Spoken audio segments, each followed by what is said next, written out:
course, a real impetus came after Professor Richard declared that there is plenty of room at the bottom, indicating that by playing with the molecular structure and atomic structures, we can create new materials. Those materials could be very, very useful for any construction purposes, and we're looking for it in terms of the building constructions, etc., being a civil engineer.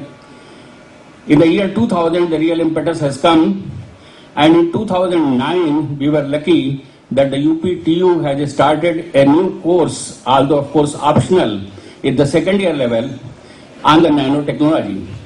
So we thought that it is a right opportunity, a right moment. Many of the universities are starting an MTech course on the nanotechnology to make a headway in terms of the education, in terms of their education, research, in terms of the consultancy in this particular direction. Sir, we are really lucky to have you with us and welcome you on this particular occasion. Professor Kripashankar has been an academician par excellence. He had a checkered career and degrees from BHU, from where he topped in the mechanical engineering department, getting a gold medal.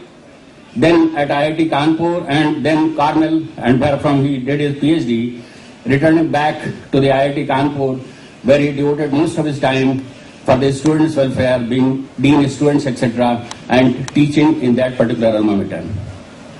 There could have been no better person to be with us on this particular occasion, because he is both for the development of the technology and for the development of the students' personality and the students' character, and looking to the welfare of the students.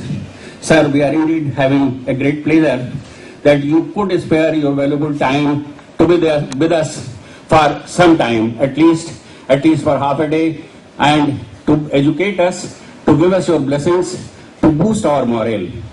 I again welcome you, sir, and with your kind permission, I would like to quote another Sanskrit sloka for you, sir, and with your kind permission, it says, Shaile Shailena Madikyam, Moktikam na gaje gaje, Sadhu ni sarvatra, Chandanam na bani bani. I must